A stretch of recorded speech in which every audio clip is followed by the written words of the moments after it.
Thanks for tuning into the Upstream Life Podcast. Join us as we dive into Scripture and tell real-life stories that we hope will educate, equip, inspire, and challenge you to live a life against the flow. In this episode of the podcast, we sit down to talk with Morelus, our country director in Haiti, to talk about the ministry together and the vision for the future. Let's dive in. Guy, you and I have a little over 11 years together. When I first met you, you carry this huge vision for the people of Cité Soleil. People hear from me all the time, but not enough from you. First, just describe Cité Soleil, maybe the way you know it from a child, and just briefly over the years. What does Cité Soleil mean to somebody who's never been introduced to Cité Soleil? Cité Soleil, in the first place, was a place where government kind of built some shelter for some of the people who've been working on the sugarcane farm with the Haskell company that was quite, pretty much all over the country with a lot of workers. And then throughout years, different people from countryside, different sector in the West Department sort of make their way down there and extend that community into what we have today. So when I was growing up, back in the days when Haiti used to have 6 million people, it was a different place, a different neighborhood. It was 6 million people. I could notice more people there than I see nowadays, even though the population gets to 12 million people right now. So it's a different Cité Soleil, a different city. Things just change all throughout, from a very loving, passive community that was always excluded, really, from the outer world of Haiti on a social level, on a political level, government-wise. It was always a part community. But throughout years and generation comes and grow, tendency becomes a little bit different, and that side of the population has been neglected even more by people that were supposed to be responsible for their social development and all. And then we start having, young men rebel into the system, and that began to create, violence all around, division among different neighborhoods in the community, and that kind of kills the love and unity people used to have really in this community back in the days when I was growing up. So how can I compare the picture profile of Cité Soleil back then and now? You could probably see, even though it's still a slum, a suburb where people, trying to make a living out of nothing. So you could see a little bit more development based on small houses that trying to construct themselves into a little bit more comfort, new, fence on the roof, which is a little bit different. But according to population, children, needs of that community from back then, 1980 to 1990 until the year 2000 now, it becomes more than challenges. Yeah, Cité Soleil. What is it about Cité Soleil that has your heart, it captures your heart so much? Because it is a different people group, but it's a people group that seem to be very special to you. Well, this does not really capture me as an adult right now, but I live a portion of my life in Cité Soleil as well. And certain things are just original things and people do, and then original ways of loving, original ways of a unified community together. It was just their original ways of sharing love, sharing what they have, just sharing basically everything. And there weren't much violence in that community. Or there used to be the state involved, the police, and all of that. But nowadays, it just becomes a different story with all the infiltration of different sectors, that comes in that community and use the poor people for who they want them to be, what they want them to be, and still leave them in the pit of misery they are. But what really marks me most is the the way those people always stay together, unify themselves together, and how the very little they have, they make it work for one another. As I like saying to people, um, no place in the world I see people, we invite each other, we go somewhere, we have dinner, breakfast, or whatever, you invite me over to your place, we have dinner together, it's all good. But in Cité Soleil is the only place I really see, people cook at their home, and plates goes from door to door to door to door to door. And this is a sense of love and unity I have not noticed anywhere else. And this is what pretty much captures me ever since I was growing up there, knowing that I was growing up in an environment where people love one another, where they protect one another, where they share what they have with one another. In my own household, what was one of the example of the community, because my mom was a well-known lady, very well respected, trying hard to raise 7 children without a father. My father passed away. I was only 1 year and 3 months old.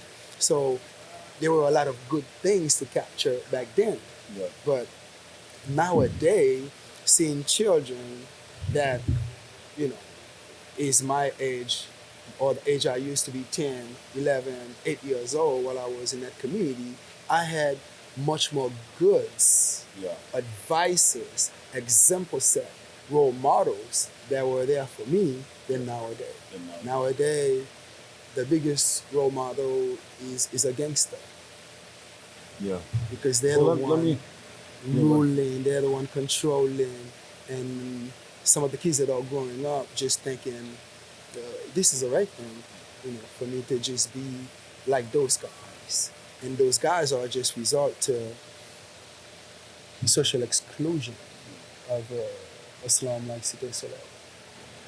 You talk about the sharing that you see in the community of Cité Soleil.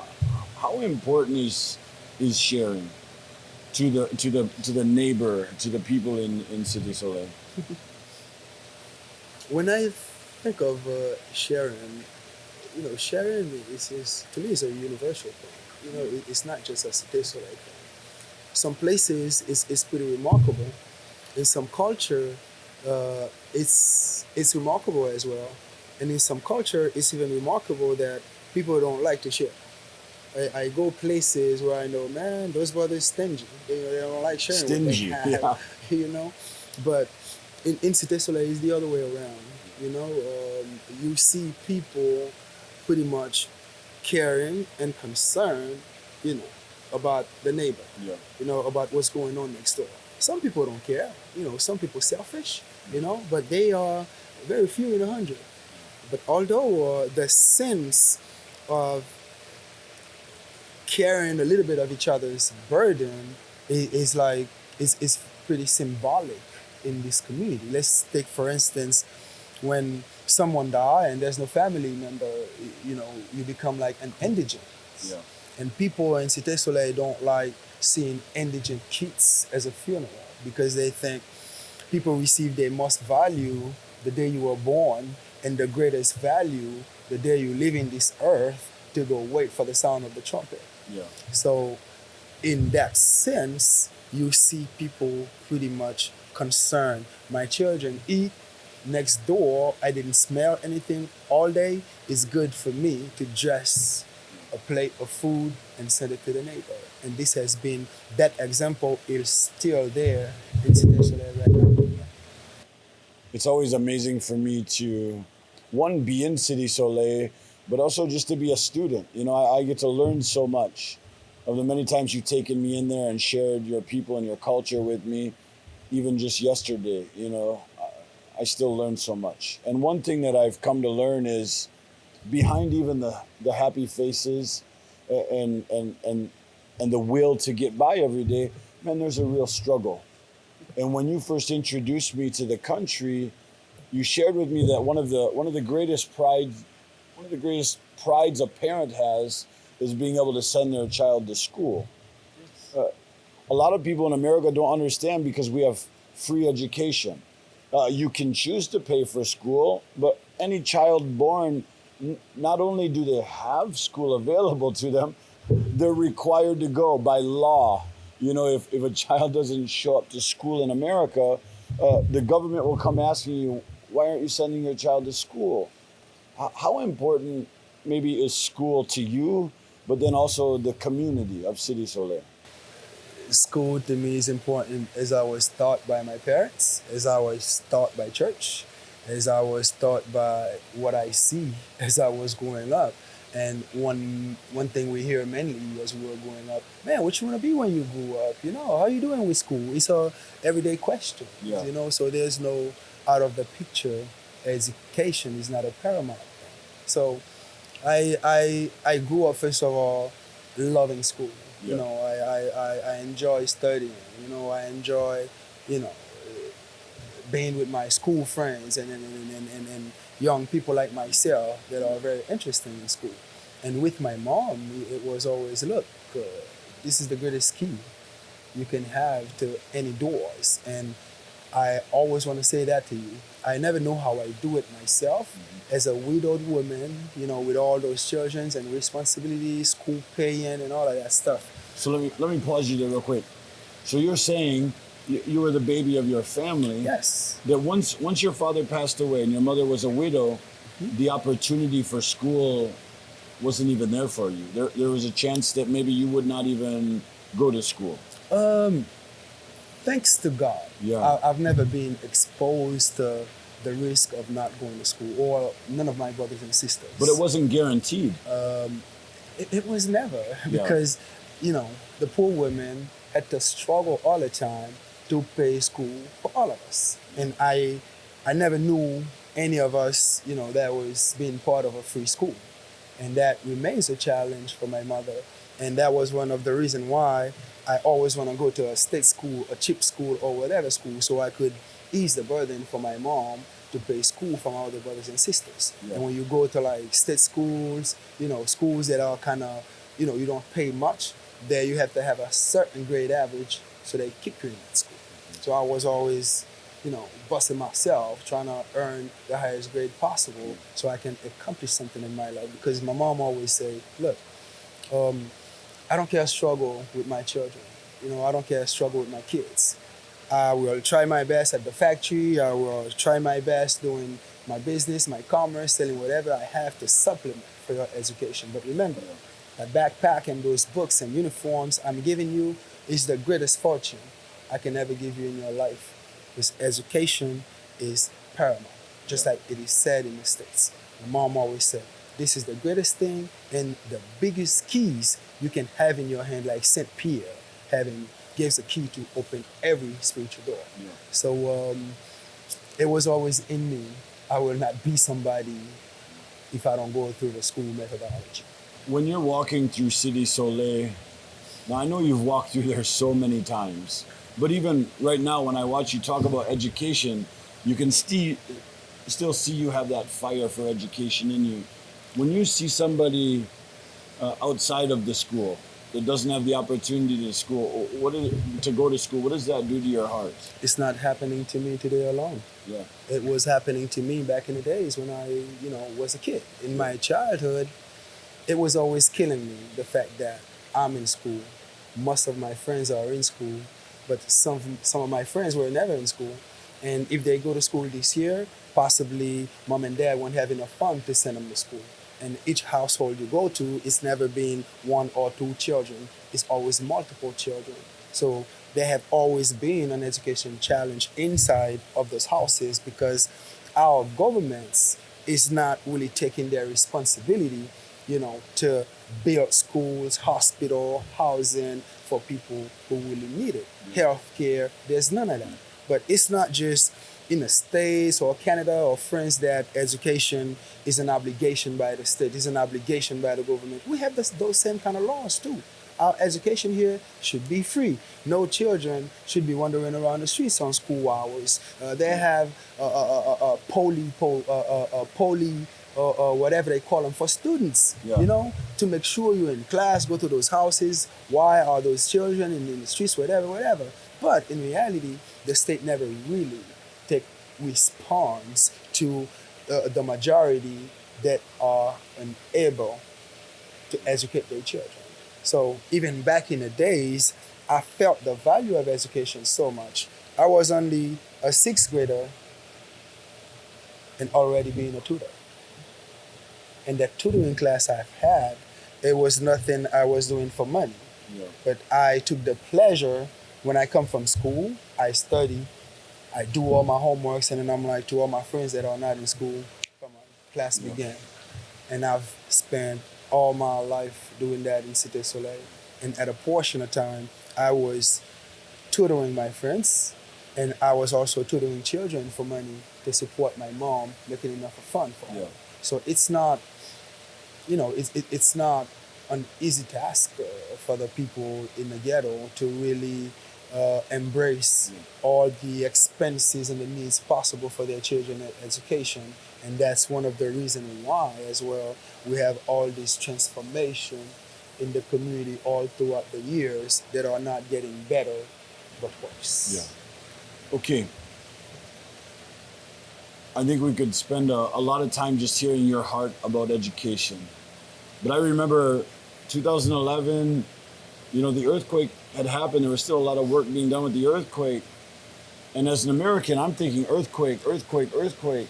And I kept hearing over and over again about education and the importance of education. I would sometimes even hear, would you rather food or would you rather go to school? And people would choose school.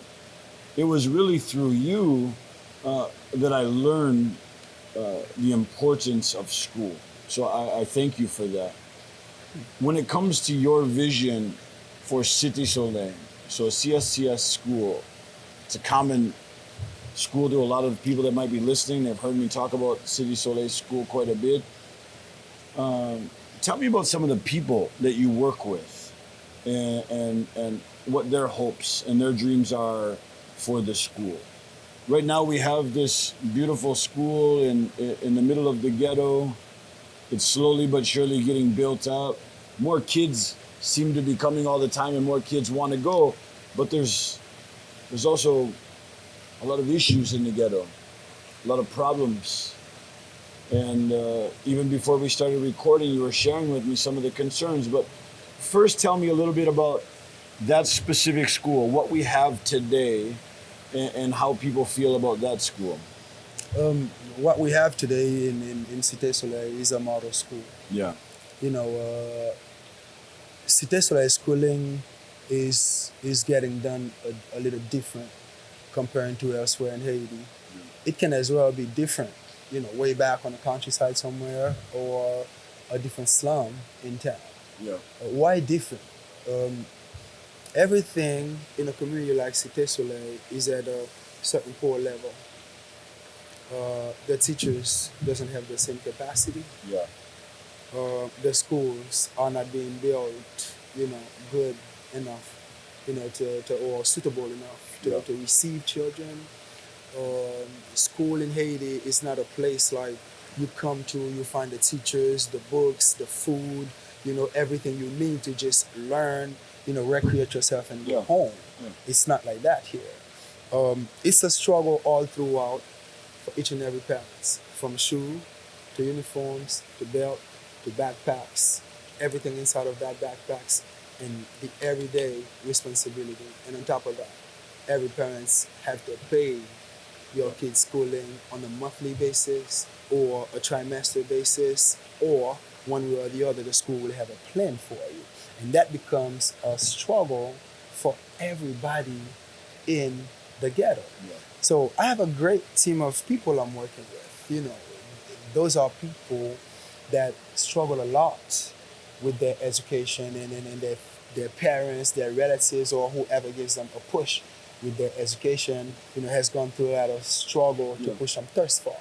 When I got to the community of Cité Soleil back in 2001, I remember the first school I visited, all the teachers inside of that school did not even finish high school. And they were teaching from kindergarten to 10th grade. Yeah. And they were doing an excellent job. Those kids could get evaluated at certain level. They could not be compared to some of the richer or better or congressional schools or some of those private schools. But those kids, they're very intelligent, they're very quick to learn, they're very ambitious about their education. They want to take part around the table of our school to make sure they have a guaranteed future. So when I wander around schools in the community of Cité Soleil, I make myself a butterfly to be flying around to see how things are. It was pitiful.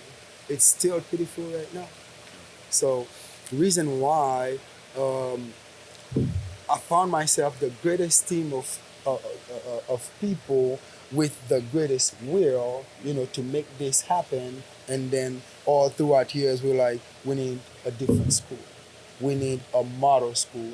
We need a school that will teach the children, that will teach the parents, that will teach the community. Because this is what education is about. Education is a trilogy that is done with the school, the kids, and the parents. So we try our best to meet everything possible that made it difficult from the parents to the children to acquire an education. And what is that? The books, the uniforms, the shoes, the everyday coming to school, the backpacks, paying the teachers, make sure there's a school available there. So that's how we implement our model school. We make sure we have a facility that is called the community. This is mine, this is for me, for my children.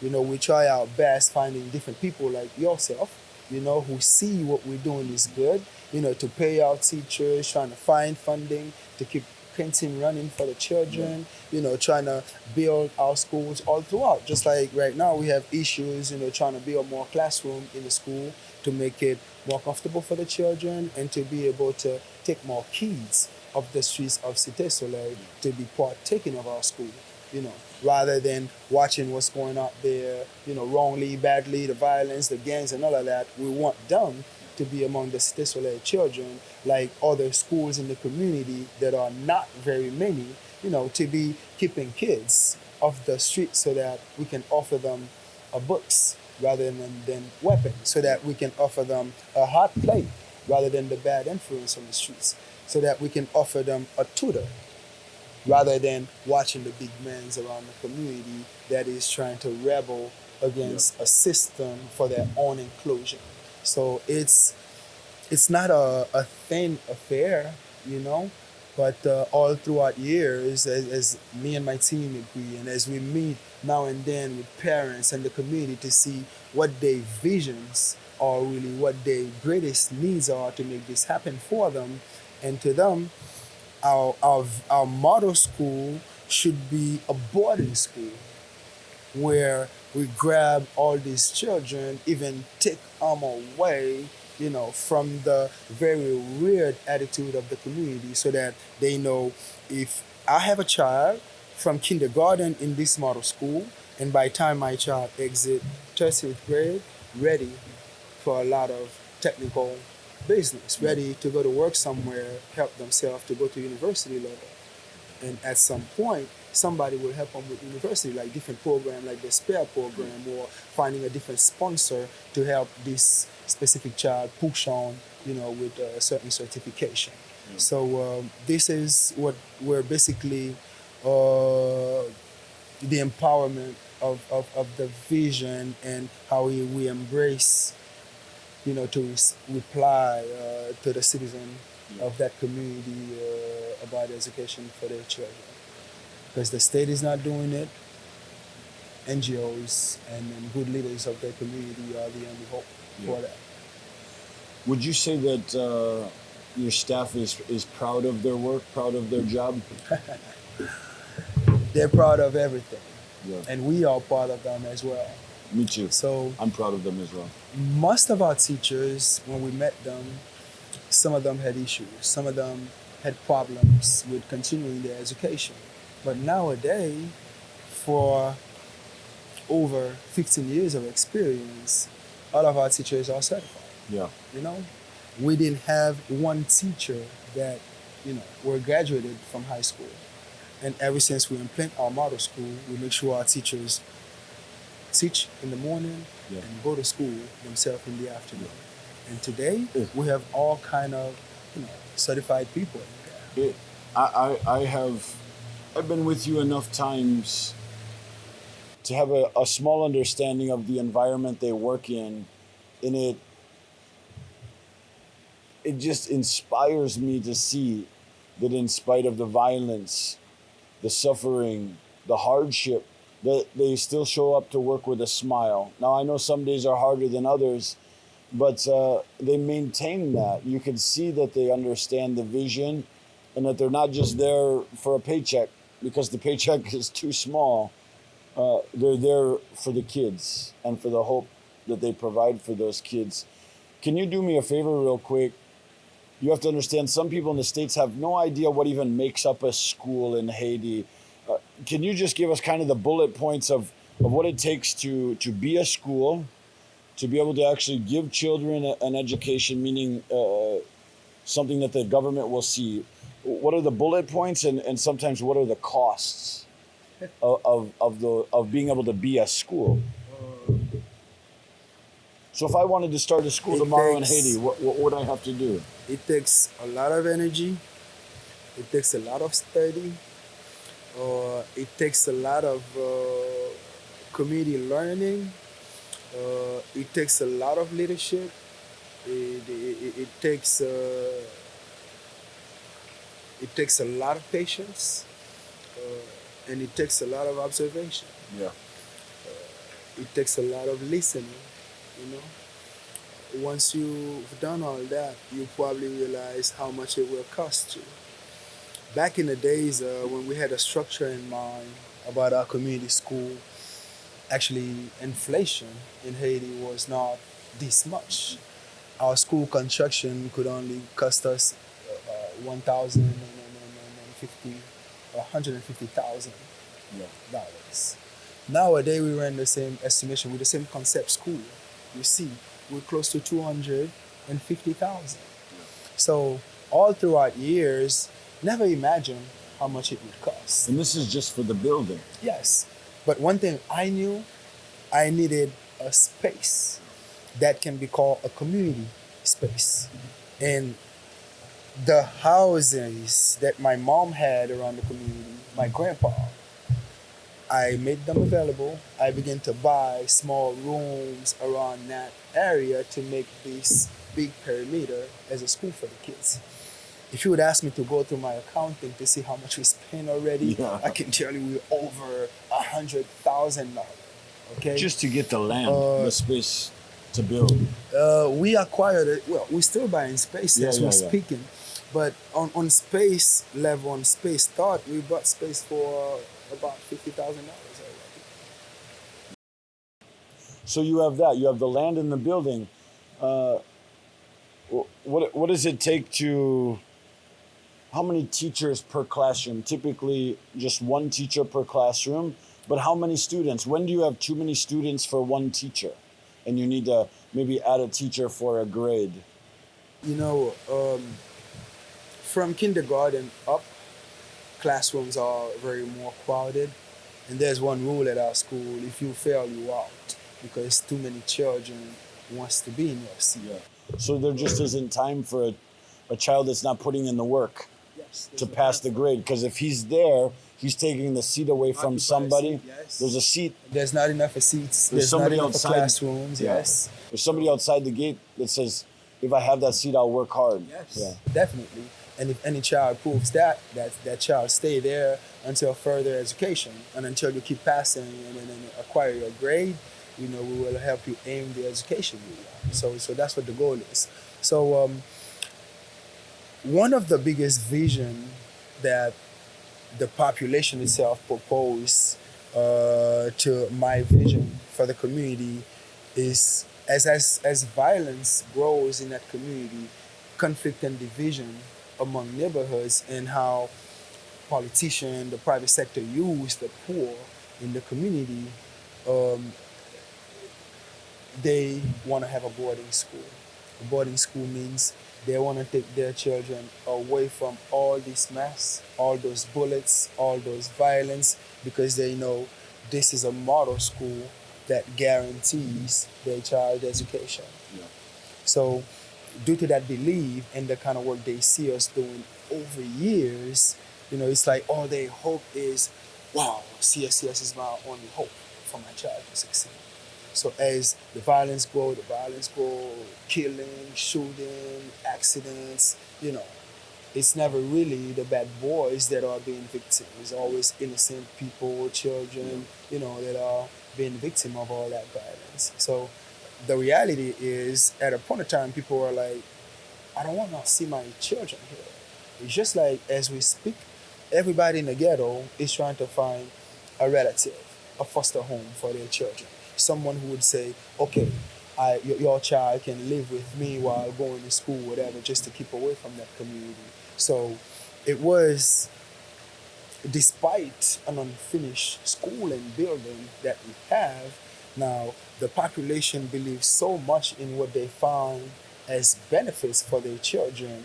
And from our outreach, whatever we can do as outreach, feeding, repairing their houses, bringing different group of health people now and then to really, provide some help to the community. So this is where, they hope really dwells to see a progressive world for their children. And in that sense, they gather us in big community meeting, and they're like, Mr. Gee, we think it's about time you and our loving American friends who's always helping our school to take our children out of here. Because that community, off and on, the violence gets so much, people just fly away. This is not a brand new concept. I think since my early days, the vision to have a boarding school has always been there. With the school that is in Cité Soleil, you use the word model school. So do you see using that school for incoming children, and maybe if they're doing good in education and their parents are willing, you would take those children and move them out to the boarding school? You kind of read in my mind Yeah. in further details about what I was explaining earlier with boarding school. So they see the building we have right now, as preschool, kindergarten, but beginning first grade, those children should be transferred to a boarding school where they will not live, hear, or act about the wrong things. Because there's a lot of issues going on in this community. So let me stop you right there.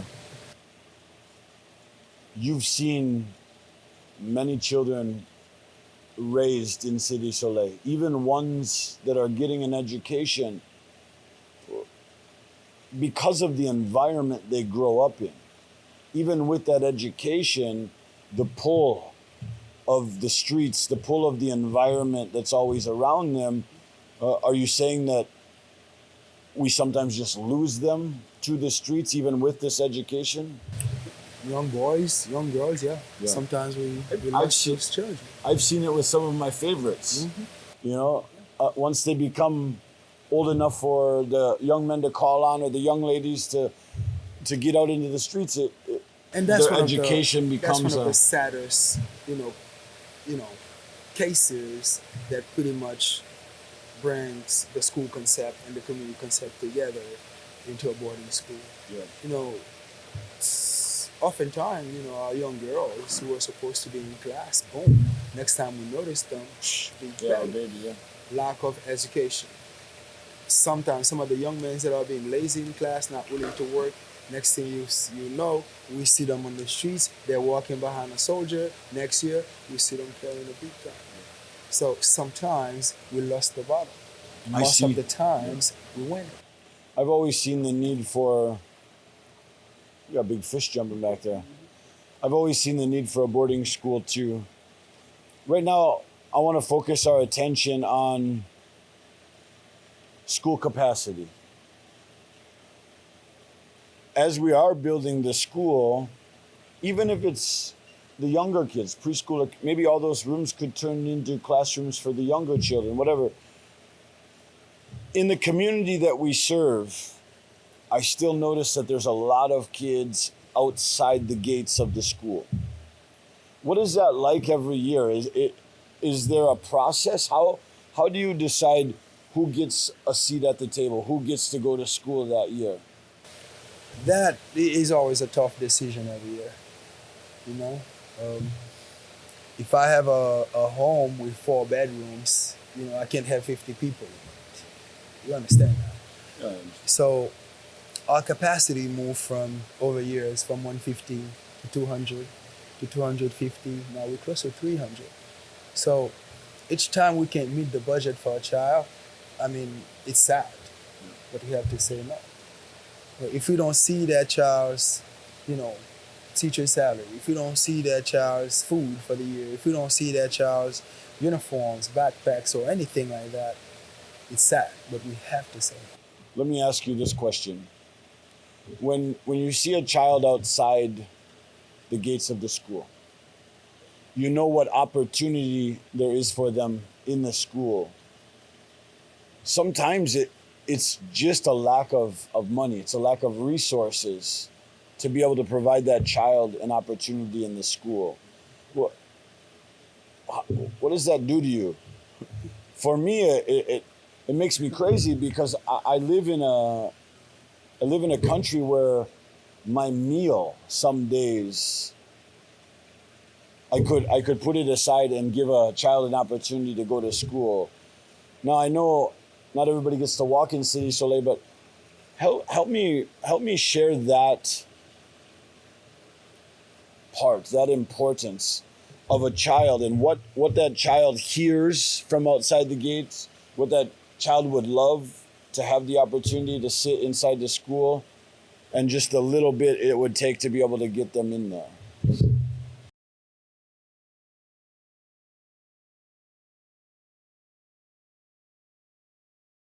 I don't love that statement, but it is a true statement. If there was money there, the building could grow, the staff could grow, the food could be there, the children could come in. That's it. There could be more classroom bills, more stories putting up. Why not building the next school in a different community? Because there are 33 different neighborhoods in Cité Soleil. And they have over 500,000 people. Majority of those people are young people from 10 to 30 years old. That's why that community is so violent, because they've been excluded from everything in Haiti but election. Now you were a child. It might have been a long time ago. But for a child in Cité Soleil, what could you imagine their prayer being like as it pertains to school? Now, a child in Cité Soleil has a lot of things going on. There might be many things they're praying for, but we know school and having an opportunity to be with friends and having an opportunity to wear a nice uniform and get a meal would be important. What would that prayer be like for that child? Every children of Cité Soleil wants to get away from there. That's their number one goal, which is not an easy goal.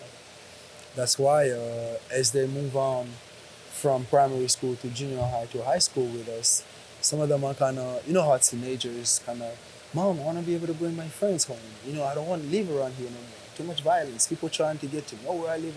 They kind of put the pressure, on a parent to move from a community that is at their financial level to a different place that they can afford their financial level. So I see that a lot. So as they grow up, they realize, man, I'm in the wrong place to be for the kind of person I want to be. Say that again. I'm in the wrong place to be for the kind of person I am. That is some powerful words right there, because somebody that's born in those situations or lives in that situation, sometimes we forget that's not the person they want to be. That's not the person they hope to be. But sometimes when we see them, because we don't know them, we think that's a choice they're making for themselves, that they're making a choice to live like that. Really.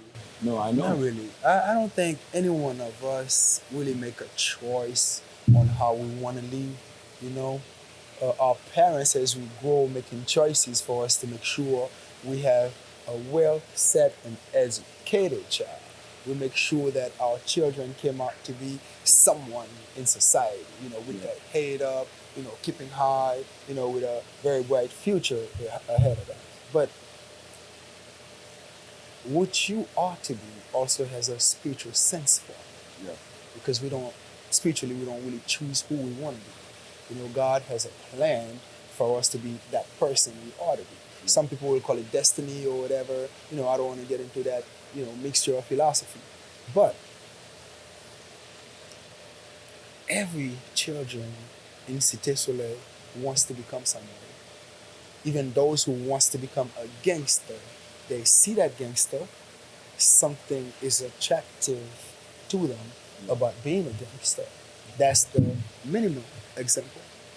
But the other group of children that want to become somebody, they look at the teachers, you know, the pastors, the Christian, you know, some of the people that has a title in front of their names. Yeah. Some of the people that, you know, wakes up every day morning to go to work, even if they work at the factory. Some of the people that goes downtown every day trying to make a living out of the streets market, which is how most of the people in Cité Soleil make their way of living. So it becomes pretty ambitious for you when your parents is pushing hard for your education, whether, you know, at a boarding school or at an NGO school, at a certain program, or at certain Catholic school you have the chance to go to for free. Now you become ambitious to become somebody, because I don't want my mom to be selling mangoes anymore. I don't want my mom to be, you know, vending things around the streets anymore for my education. Then your goal set is to get what I should get, which is my education, and break through the world I'm in right now to become the very most important person for my family. Yeah, that's powerful. That's powerful stuff. And I've seen that. I've seen it so many times.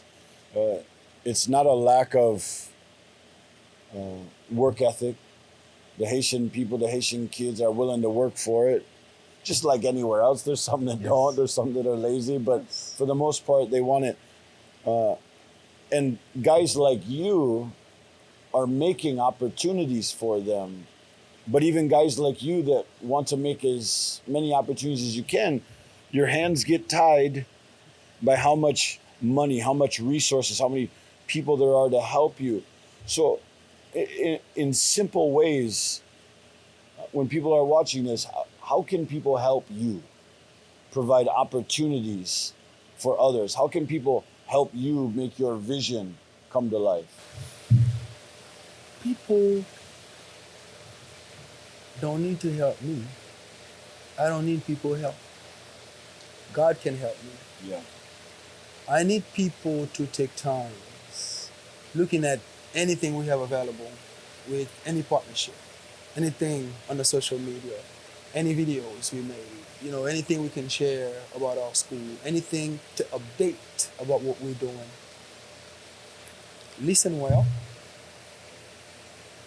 watch well, and let God speak to your heart. Yeah, respond when God speaks. Respond to the voice of God. Because if I'm doing what I'm doing, I didn't assign myself to it. Often I'm like, I have the richest master. Why are there so much struggle? I'm not trying to either thank for God, you know, or saying, God, you should do this or that. We're not entitled for that. But all I'm saying is, in the present time, I can't ask people to come to Haiti. Yeah. You know, because it's a challenge. Which makes things even harder. Yes, but if Haiti was not kind of red flagged, you know, for travelers right now, I'd simply ask people to come to Haiti for a visit. Because once you're here for yourself, you'll see for yourself, you'll understand for yourself, and you'll ask questions for yourself. And the kind of help I want is, think of the children of Cité Soleil. When you're watching your nephew, your nieces, your own children, when you're watching the church that just release people to go home. The community school around your house that are having all those wonderful children, nicely dressed, jumping in the bus. Parents come to pick up. Some of them decide to go to home by food or whatever, with all great smiles on their face. Some of them are even, they have their own turbulence. They fight, they're doing whatever because they're being so happy. They have the lunch, they have the school, they have the teachers, they have the books, but it's not granted for them. But in reality, if you think of your own family, your own children, and you're watching that podcast, ask questions if you want to know more. Yeah. But I can always ask someone to reach out to a child in Haiti. It doesn't have to be in Cité Soleil. Yeah. When you're helping any child, you're helping the kingdom. Yes, you're helping the kingdom, and every single children in Cité Soleil needs a sponsor's hand. Yeah. Every classroom in our school needs a sponsor, need multiple sponsors because the children are many. Yeah. When I was at the school yesterday, it's been 3 years as Haiti has suffered even in different ways than the rest of the world. COVID didn't help, but before that, we had struggles with elections, we had struggles with fuel, we had a lot of different struggles, and I could feel how tired carrying some of those struggles were. So I asked God yesterday, God, you are the Father of money. You created all things. What holds back your generosity?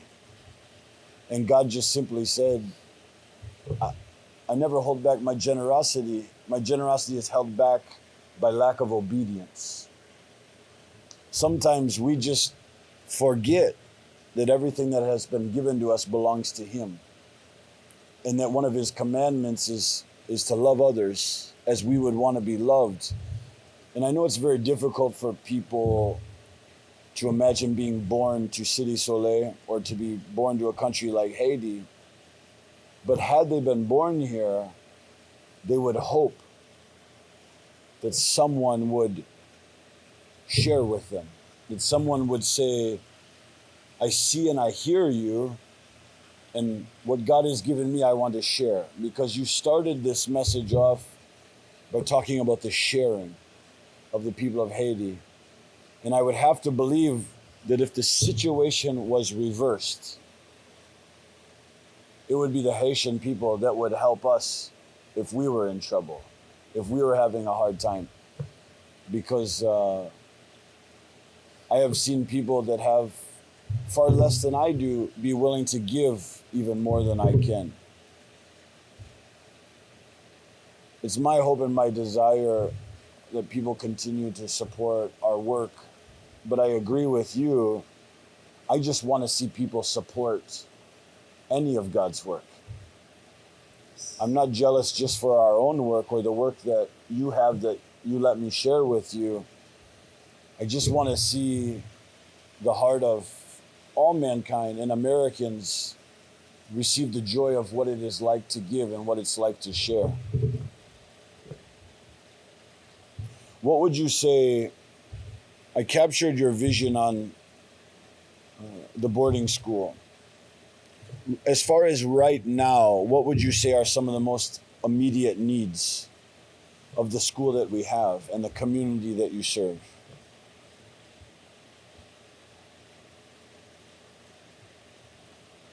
What seems to be almost impossible?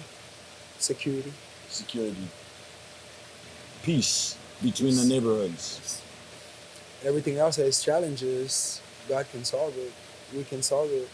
We can find people trying to find fun everywhere. But what good would that make is we're teaching the kids there's a lot of gun shooting outside. Yeah. What better would that make while we're teaching those kids? We hear A fancy houses building, very, a fancy very building with all close by. the food doesn't change when bullets are flying. I'm telling you. And how good does it make as you're teaching a child the proper thing, you overhearing somebody that is being very perverted, very close by the school. Is that there's a supernatural answer always. So prayer is very important in that area. What is something that you think could move the hand of peace in your community? Prayer and unity. Yeah. Prayer and unity. I agree with that.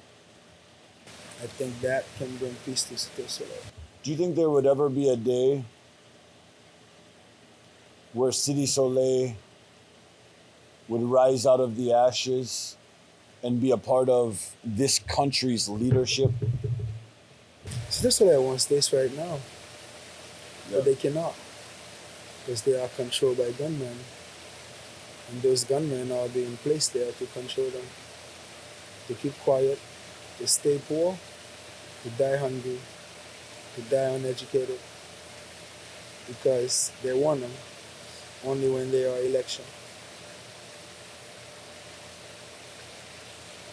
Guy, I walk with you through this, but I never ever wanted to feel like we walk the same. I know the loaf you carry.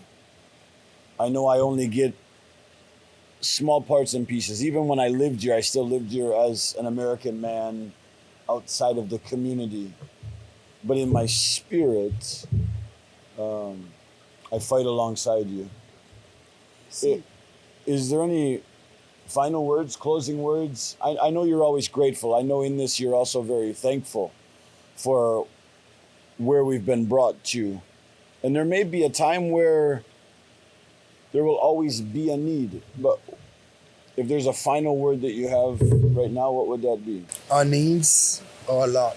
That's why a while ago you asked, the very most important. I told you it would be, peace and unity. But when it comes to challenges that we have in the school, we need more teachers, we need more classrooms. We need to be able to feed our children 5 days a week. We have an inflation that we are struggling with for over 10 years. Our teachers' salaries are not compatible to expenses in our society right now. We need to be able to have sport for the kids. We need to be able to make our Bible teaching better in the school. We need to be able to build more classroom and more walls around our school to make sure we have our kids a little bit safe in the perimeter. We need to bring potable water to the school. We need to accommodate, better bathroom, restroom for the children and stuff like that. There's a lot of need. We even need to build a canteen for those kids, which is a place where they'll be able to go to and eat, just like a cafeteria. I agree with that. I definitely think it's time that a canteen is thought about in the community. You said earlier around 300 students right now you have. And there is, how many more classrooms until the first concept is finished do we have left to build? How many is that? The challenge into this, we have to free some spaces. We have to buy some small houses that are next to the area we don't have done. Right now, we could build 3 more classrooms on top of the school if we would find the money. I know prices are changing because of inflation. Last year, I think we were building a classroom from $6,000 to $7,000. $6,000 to $7,000. So to have 3 more classrooms, we're talking maybe $25,000. Approximately, yeah. How many children would we be able to put in 3 more classrooms? 30 kids each, approximately. So about 90 more kids. We could almost hit 400 children. Yes. Do you think you have another 100 children outside the gate that would like to come to school? If we need 1,000 right now, we can find them. I know, I was making a joke. So you're saying you have 100 eager children that would like to come in the gates? Most definitely. Yeah. And right now, we changed to a classroom sponsorship because, as you said earlier, everybody that lives in the ghetto wants to get out of the ghetto. So the model of sponsoring a child is very difficult because you want to give that child a blessing to be able to get out of the ghetto, but when one kid leaves, there's another kid to fill his seat. And that will always happen in Cité Soleil. Always. So we tell people for $25 we can say yes to a seat, but we also understand that it takes more than just one person to give that money Yes. to really cover that cost. So do you believe that by next school year, if people hear this, people respond to this, that we could build those classrooms and add another 90 students? As soon as funding is available, we can extend the school. And that would also obviously require some more teachers. Yes. Okay. Really quickly, you and I walked the perimeter. Those few houses yet to purchase, is that for playground or for school expansion? If we want classrooms extension, we have 3 different rooms to buy on our left side perimeter. If we extend them, toilets like a playground. How bad are the for toilets kids, right now? Almost full. We need to take that away from the middle area. Right now we have the toilets kind of inside the school. Is Inside there a the way to school. kind of move it? Definitely. Outside of As the a school? matter of fact, there are 7 different small properties behind the school. We already purchased 2 of them. We need 5 more to purchase. Do you also have a vision to change or expand the kitchen? Most definitely. Because that kitchen right now is preparing meals for, you said, around 300 students. Yes. 250 to 280 primary school. And when we have enough, we feed the secondary school level students, which are, I think, 160 Wow. when they all gather together. So too small of a space. We're outgrowing our space for the kitchen. It's just like the kitchen. I don't know if you ever noticed the perimeter in full with me. Behind the kitchen, we also already own that little area behind the kitchen. Yeah. We need funding, to move the kitchen back. And we move the restroom that is next to it. We put it all the way in the back if we could purchase those other 5. If we purchase those other 5 small rooms behind the school, we'll be able to have little corner for the kids, we'll have a playground for kindergarten, and we'll have a water system in the back of the school that will be able to provide water to the whole school. It's awesome. Final words? Final words. God is mighty. God is life. It's sad that mankind sometimes saying there's not enough for everybody in the world. Why God build a world enough for every one of us to live? So much for every one of us. It's mandatory for each and every one of us to multiply the world. Amen. It's sad. Some can, some can. Just like some are going with Jesus, some will stay in hell with the devil. My final words is, God loves us all. Let's try to love one another. Thank you, Guy.